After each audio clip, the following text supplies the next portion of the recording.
any setback I've ever had, whether it's injuries, contracts, clubs, teams, whatever, the mindset of it's just another challenge. That's all it is. That's the only way I've got through my career, is just thinking it's just another challenge. So when this first happened, that was it. It's just, all right, it's just another challenge to overcome, plenty of stuff to go through. And then did it the week before, had the surgery the week of the semi-final.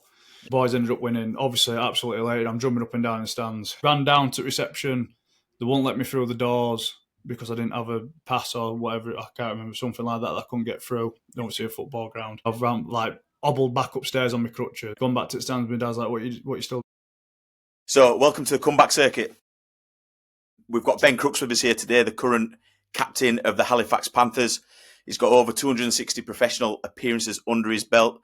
Super League, got a contract in the NRL. Young Player of the Year, Super League, have I got that right? 3. How old do you think I am? 2013. I had to throw it in there. Very, very good man. Very, very great player. I'm going to talk a few injuries that we've had in the past. I've worked on you with a few, and I know you've had a few serious ones going on as well. So we want to dive into the mindset of how you felt when those happened, everything along those lines, how you dealt with it, the process. Everybody will deal with some kind of pain or injury at some point, even if it's gym-wise. So any little nuggets they can take from you here that's been through it firsthand, that'll be absolutely outstanding. Before we dive into that, what we want to know is kind of, how did you get into rugby? What's your first experiences with rugby and sport? Straight out at womb. My old man, most people who know I am and know about rugby know my old man were highly respected, very well qualified rugby league player, a lot better so than what I was. Captained his country at 18 years old. Has his own legacy within the game. So the moment that I would hear, it was just sort of natural that gravitated towards that. First real moment I can remember, about 5 years old, went down to amateur training down at Lock Lane. Obviously not old enough to play or anything like that, but we're close to the people down there. We're allowed to train with the older age groups, and then as soon as I hit 6-7 years old, that was it. Off to the races. Lovely. Do you feel like you had any big boots to fill there with your dad being so predominant in Yeah, obviously. You don't take it on board as much when you're younger, and then you hit that sort of teen level where you're starting to look at professional clubs and everyone's going, oh, your dad were great, your dad were this, your dad were... Again, that comes with its own expectations.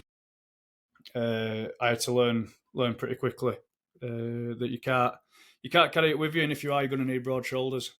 And lucky enough for me, my dad was one of those people that always kept me grounded. You get some players that play that the parents played or family members played, and they get built up to be something they're not. If anything, my dad grounded me more than anybody. Anybody thinks I'd have a good game, he was like, no, he could have done way better. It's good to have in the background, though. Yeah, fantastic to have in the background. Is the most respected person in rugby league in my life, and I have any issues, I still do now. First person I go and ask him. He's been there, done that. If he hasn't, then it's not been worth doing. So it's been great to have him in my life and my rugby career. And yeah, it's a bit of expectation there. People go, oh, well, you probably didn't live up to the heights of what you were probably projected to do, but that's sport, that's life. That's it. You got to take opportunities that he's been. I know you've had a few opportunities there. Some obviously didn't pan out the way you wanted to. But big question from me to you is, when did you realise that you've got some ear in sport? When did you realise I could actually do this as a profession? Because it's a dream of a lot of people to play sport. I was probably still really young, in the naive arrogance sort of stage of, well, my dad did it, I'm going to do it. That's what I'm going to be. I've always loved rugby, always enjoyed playing it. Always had in my head that's what I'm going to do all the way through school. When you do your careers, meetings and things like that, you're going to be rugby player. All right, but what if that don't work out? I worry about that if it don't. Like, that were always, I am going to make it. It don't matter what I do. And don't get me wrong, when I was younger, I was talented, but I worked the best. I was never that standout player in the games. There were a lot of players who were a lot better than what I was. Especially at a young age, and stood out a lot more than what I did, which just meant that I had to work a lot harder. For it. It's got to stay in your lane, haven't you? Like, obviously, respect other people's lanes, but stay in your lane and do the best that you can. Yeah, sorry about that, daughter. Just Hey, authentic, like it. No, and that's what it was. I had to keep my head down. I had to work really hard, and then again, you bring my old man back into the equation. Eyes are on me. Oh well, he's only got there because of his dad. He's only done this because of his dad, and again, it's just another incentive. You just got to keep driving, got to keep working harder, and that was me. And I had to work really hard for it. And when I got, I say you speak about opportunities. Whenever an opportunity came my way, I took it with both hands. Perfect. That's what you got to do. That's it. Everyone's got those expectations of you. You've just got to make sure you do everything that you can to drive forwards. Now, one of the big reasons I've got you on this podcast as kind of episode 1, I know you've been through a lot of surgeries and you've had quite a lot of injuries playing this game. You are one. You've been one walking war wound. How many surgeries you had? 14 in my professional rugby career. 14 surgeries. So one thing that might be worth noting in this is when I was born, I was born with a disease called Hirschsprung's, which meant my large intestine didn't work. So I went through a number of surgeries when I was a baby as well. Oh, wow. Which led, again, we're another driver. We speak about overcoming challenges and stuff like that. We're another driver for me because my mum and dad could have quite easily had me labelled as technically disabled and claimed whatever, and they were adamant I was going to have a normal life, and whatever I wanted to do, I could go on and do it, even though I was written off, and they didn't expect me to survive through the procedures that I went through at the time. So for me to come out of that end, that was another driving point that you're capable of doing anything that you set your mind to. And yeah, jumping back to the surgeries, 14 corrective surgeries and a number of other serious injuries that didn't require surgery. Well, what I want you to try highlight to is what's I won't say the worst injury that you've been through, but what a moment from a major injury that's kind of shook you. It's hard because the severity of each injury differs, but it's the timing of them that probably make them worse. So my first big one, well, when I did my syndesmosis for the first time in 2013, and it were 4 weeks before the Challenge Cup final. Big moment of the year as well. Big moment of the year. I were having a good year. We'd got through to the semi-final. I ended up having surgery the week, I think it was the week of the semi-final. I had Warrington at Huddersfield. We weren't really expected to win it, I don't think. But what your reaction happening? What was it? So when that initial syndesmosis has gone 4 weeks before kind of Challenge Cup, reaction to you? In my head, I'm like, oh, well, and you try it. One thing that's always put me in good stead, again, my old man comes into play, is that any setback I've ever had, whether it's injuries, tracks, clubs, teams, whatever, the mindset of it's just another challenge. That's all it is. That's the only way I've got through my career, is just thinking it's just another challenge. So when this first happened, that was it. It's just, all right, it's just another challenge to overcome. Plenty of stuff to go through. And then did it the week before. I had the surgery the week of the semi-final. The boys ended up winning. Obviously, absolutely elated. I'm jumping up and down in the stands. Ran down to reception. They won't let me through the doors because I didn't have a pass or whatever. I can't remember, something like that I couldn't get through. Don't see a football ground. So I've hobbled back upstairs on my crutches. Gone back to the stands. My dad's like, what you still doing? Because I was sat with my dad at the time. Because obviously I've been for surgery and then they've taken me through, so I didn't meet on the bus. And he's then helped me hurdle over the railings and abseil down another row of terraces just so I could walk down to the front to the dugout and go and celebrate with the boys. And obviously got in the change room, celebrated and stuff like that. And then when I've come out, walking back to the car, and I walk with my dad, I broke down in tears as I was walking back, because all my life I wanted to play for LFC. Family, background, heritage with the club. The only thing I ever wanted to do was play for LFC. And as a boy, when you do, you're dreaming when you're on the field, play at Wembley. I were in that era where it wasn't really winning the Super League wasn't really the thing. It was winning at Wembley. Play at Wembley, win at Wembley, win a Challenge Cup final. And I just witnessed my dreams getting shattered in front of me, thinking, I'm playing for LFC. They've just got to Wembley for the first time since the old Wembley. You don't want to be in the stands. And I'm gonna be in the stands for it. and to me, I'm like, I've missed my opportunity. I've missed it. That's it. They don't. I know how little they come round. I know how few times they came round for my dad. So I'm in tears going back to the car. My dad's doing his best to console me, whatever. So it's all right. We'll get through it. We'll crack on. I'll be there for the boys. I'll do whatever I need to do. Skip forward 2 weeks. The final's in a further 2 weeks. I'm walking round. I ain't got my crutch on. I ain't got a boot on. This feels cruelly good. Yeah. So I'm pacing up and down. I'm messaging a few at boys. I'm like, I'm feeling good here. Sent a couple of lads a video of me like doing little laps up and down in my living room, and they went, "You can't. You got to send that to Pete, gentle."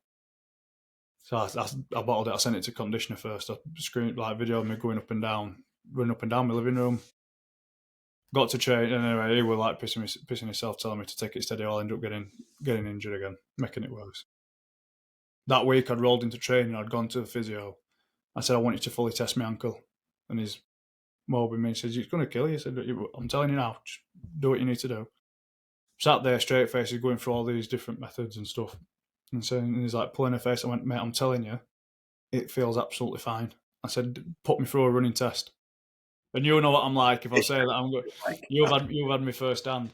I've done those faces towards you as well, where it kind of just doesn't make sense. It was Jamie Mosley that were the physio at the time, and I'm going to him. I'm telling you, put me through my fitness test, and I will pass it. See, that goes everything against. Like, I can't do that. You're 3 weeks post op. I ain't going to put. I'm telling you, I'm putting my hand up to play. I'm going to go into Pete's office in a minute. I'm telling him that if I can pass a fitness test, he's got to play me. So reluctantly, they put me through it. They're not expecting me to do it. So the 2 weeks before the final, I'm out onto the field. Lads have finished. I'm doing straight line running, change of direction, like slalom runs, lifting through my legs, doing weights, and past everything. I didn't have any flare ups. I'm thinking to myself here, have I just had something done or not? Because this should be a lot worse than what it is. They told me it was going to be minimum 8 weeks. And I'm like, I can't believe how good this feels. And anyway, I sort of dropped it on Pete's door. I said, I've passed all this test. You got to play me. I'm good to go. From as far as I know, that's what he said to his, I think you were Lee Radford and Andy A at the time, but assistants. He's like, he's saying he's good to go. Yeah. Physios have passed him. Yeah. We've got to play him. We've got to put him in. So I ended up training that week, played that week, a lot of question marks around whether I actually fit or not. And I can say hand on my heart, if there any doubt in me being jeopardising that for the boys, I wouldn't have done it. But I felt absolutely fine doing it all. Any risk from you there of, I might do this again? Was there any doubt in your mind? Worth it. Any scenario I played back in my head was, I might not get this opportunity again. If I'm good to go, I'm good to go. If it comes back worse afterwards, I'll deal with it afterwards. Big moment. Well, like I said, they don't come around often, so you can't. If I've got an opportunity, I've got to take it. Went on, we played the game. Obviously, we got beat 14-0. Horrible game. Absolutely pissed it down from start to finish. I didn't play my best game, and then people were saying it were down to that. It wasn't. I didn't have any pain throughout the game whatsoever. However, after the game, because obviously the intensity of the game is nothing like what it is in training, gone through all that, my ankle just absolutely ballooned up, couldn't walk for a week, and ended up missing the rest of the season. We got kicked out at playoffs in first round. Peter Gentle ended up getting sacked, and then I ended up spending all off season in recovery trying to get my ankle right. But ultimately worth it. Yeah, definitely. Because I've never been back. So if I hadn't have played in that game, I'd never have played at Wembley. So it's a risk to reward thing, such as life, and for me, the reward far outweighed the risk. So you've played the grand final, Challenge Cup final, been at Wembley, it's then ballooned up. What's your mentality like then?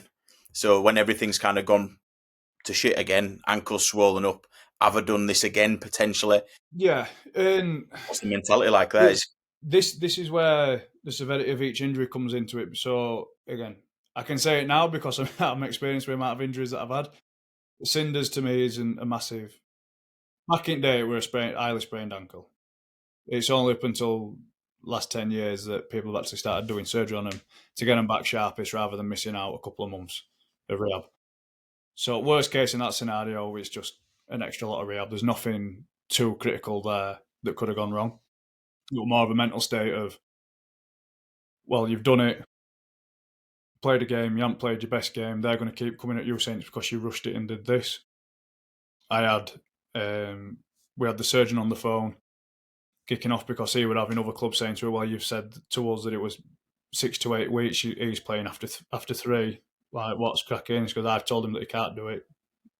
Me, not listening to nobody as always know best.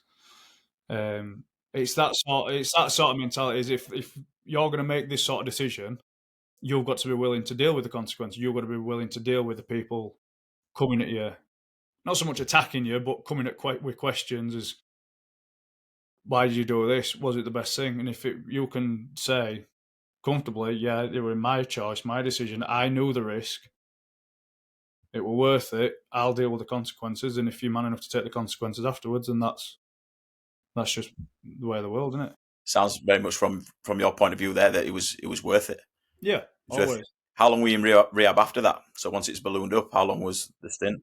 It's a while, a while ago now. But like I say, I spent majority of off season in a recovery phase of can't really do a great deal, and then when we came back in for pre-season, yeah, 1 or 2 weeks of with the physios and stuff like that. Which at the time I ended up because I was going through that sort of rehab stage. They kept me out of running anyway, and said, "Oh, well, we'll try and build you up with a bit of size." And I was locked in a gym on my own for first month or so of training anyway. So it all sort of blended in together. Well, I've seen that from you anyway with the injuries that we've dealt with. That you had a pretty severe one last year. Yeah. Well, on paper it was severe. You got me stumped at a few points. Say which one last year, not year before? Yeah, but it's well, yeah, you had the one the year before with foot as well. Before that. Every year brings something new. But no, the drive you had there was because I won't say you're easy to work with. It's in a way of you've got that drive that there's some players that you have to give a nudge and say, yeah, oh, like we've got other goals we can focus for here. So the last one that we did, you were just right. I know you were in the gym a lot trying to get upper body strong. Well, you had a lower body injury. Yeah. But this is what it comes down to for me is I like to think of myself, that's the sort of player and person I am anyways. One, there's no point sulking about it, you might as well get on with it. But two, I want to play. The moment I'm able to play, I will play whether I'm 100% or not. There's some players that will only play when they're 100% because they want longevity in the careers and they're looking after themselves. And hey, I aren't here to judge that. That's your dealings. That's what you want to do. That's totally fine. I'll play busted. I've played majority of my career busted. If I'm being totally honest, there were always some sort of injection, some sort of medication to get me through the majority of seasons, and I'd deal with it afterwards. Because for me, that's being a rugby player. So I got brought up. Me and Bob Fairbank always laugh, saying that we're last of a dying breed. You got brought up through that tough era. You had to be tough to play rugby. If you hurt, get up and carry on. If you're injured, stay there and we'll get you off. Oh, there's no in between. Of course. And I had that from my dad. So it were get up, stop being soft. You're going to get injured. You're always going to get injured. That's just part of rugby. If you don't want to get injured, it's pointless playing. That a little bit of not much a negative twist on it is the fact that I've probably gone through stuff that I shouldn't have had to go through on the basis of I didn't want to let anybody down. I didn't want to come across as soft. I wanted to get through it because I've been told you're going to get injured anyway. So and I never really thought about the longevity side of stuff and post career. And one that still makes me laugh when I'm laid down in bed now is I bust my rib when I was at Cass, and you've seen it sticks out, prods out. It's like something's trying to grow. It's like a scene out of Alien versus Predator. and our lass will roll onto it, or it'll nudge her in the side while she's asleep, and she goes, and like if I take my top off, it's just prominent sticking out there. And like you've got guys who have the similar sort of issue with ACs when they're raised right up here.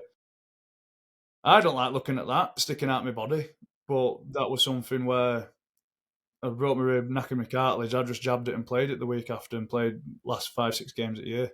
Talk about that, because not many people listening to this will understand what you do pre-game, potentially sometimes pre-training if you've got access to a doc. Yeah. So depending on the injury, depending on what your symptoms are, what your pain is, you can either have a local anaesthetic,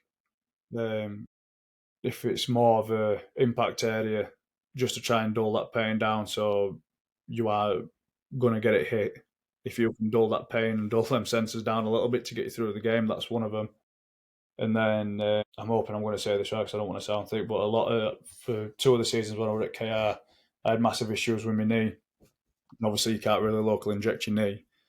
But I used to have the paracetamol injections for an IV. It's basically just numbed my entire body. Not so much numbed my entire body, but took any pain away in any area of your body, which worked a lot faster and were a lot stronger than just taking regular paracetamol and stuff like that. This is a part of the sport people just don't hear, what you put in your body.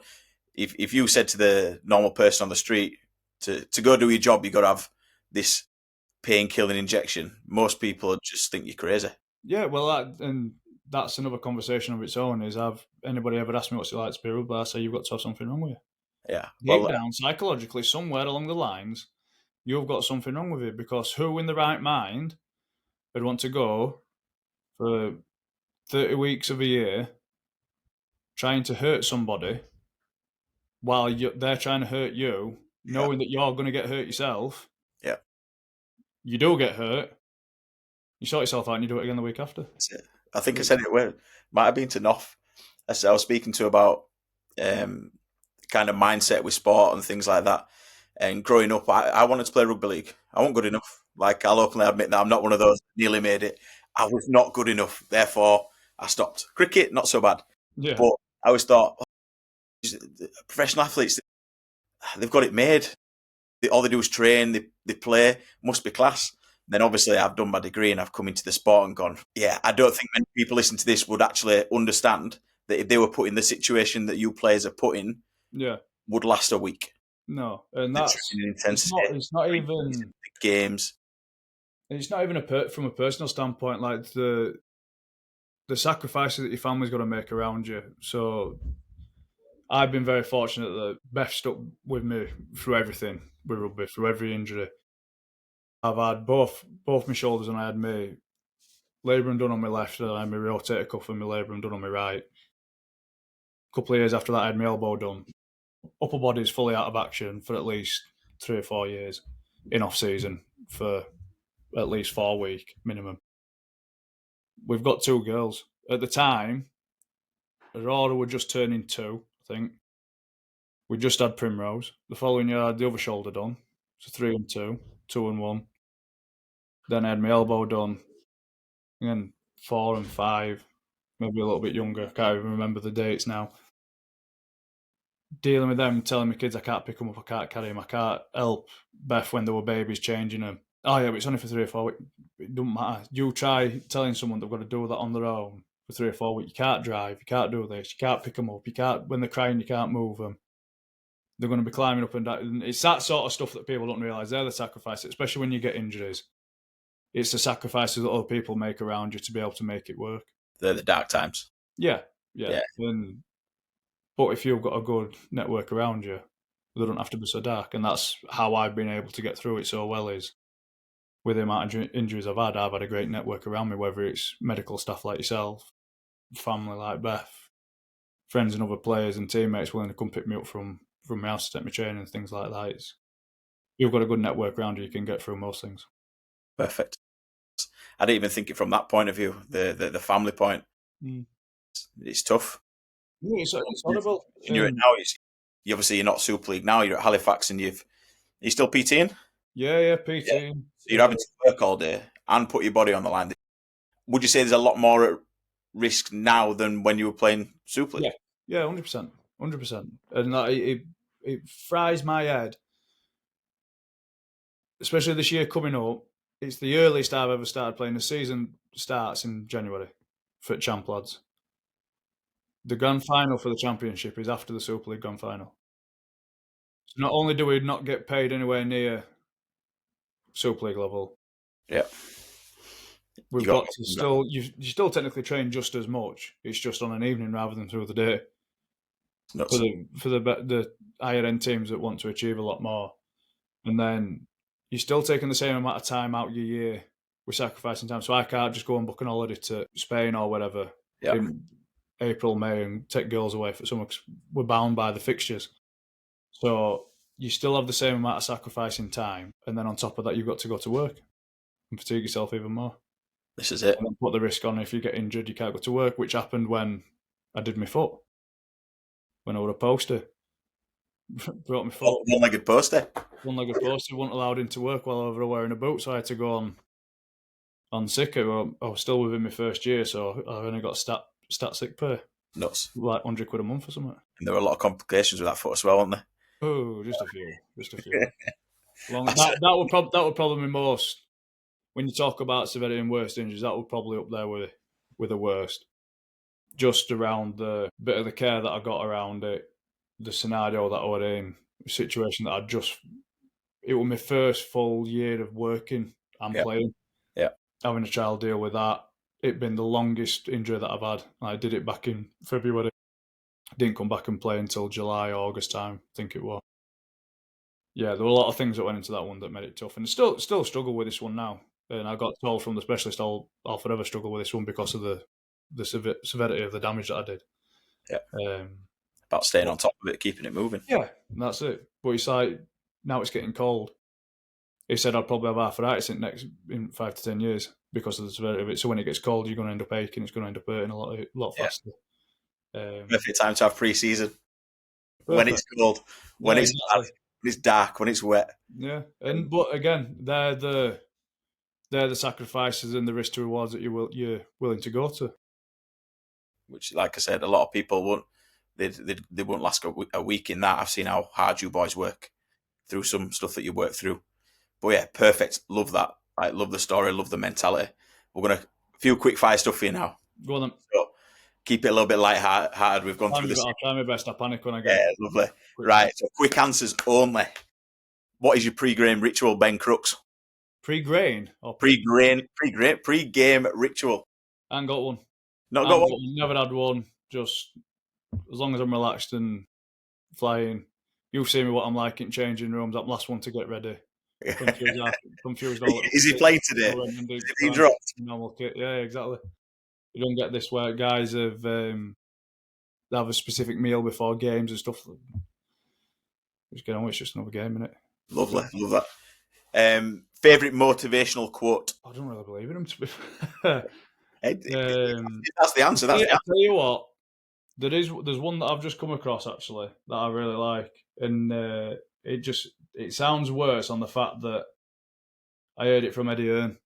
Eddie Hearn said it, and I went and again Romans 8:18. Yeah.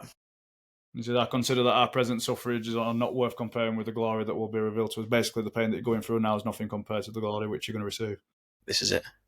Again, that's good. See what I mean? Subconsciously, it was always there. I just never knew that they were all going around it. No. Most underrated recovery tool.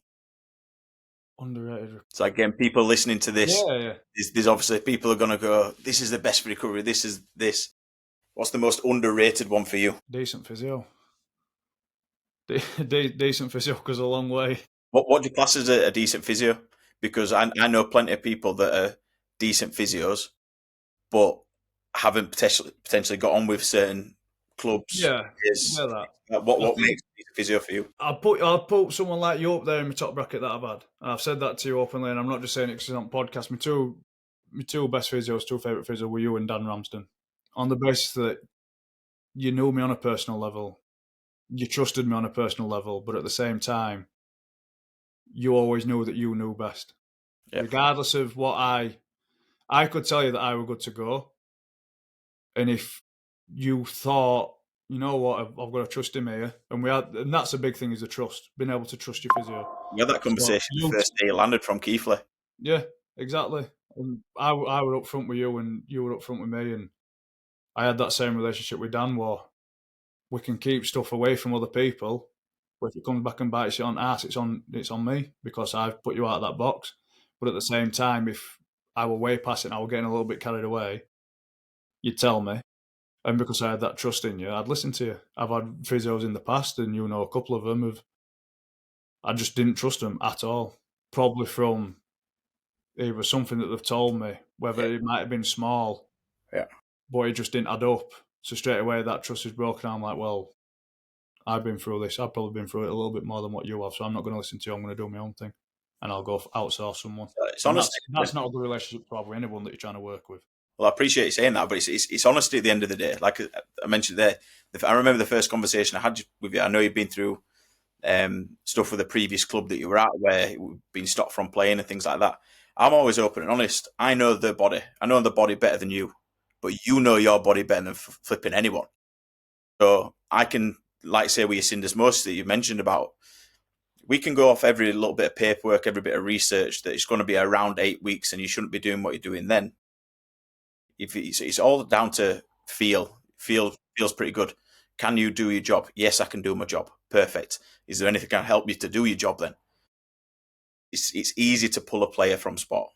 You've got a little bit of a knock. Easiest thing to help him not get injured again is to not play, not train, not play, and then hope it settles down. Ultimately, people like yourself, you know your body. You probably know certain injuries better than anybody. Better than anybody who's done a degree, done research, because you've lived through it. You know how it feels. You know the limitations. You know the dark side of it. You know the emotional side of it. So why not let you just listen to your players? Yeah. Yeah. Don't get me wrong, you get it on the other side. Ones that want days off. Yeah.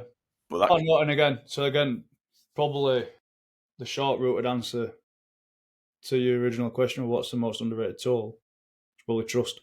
Yeah. It's fair. It's fair. I love that.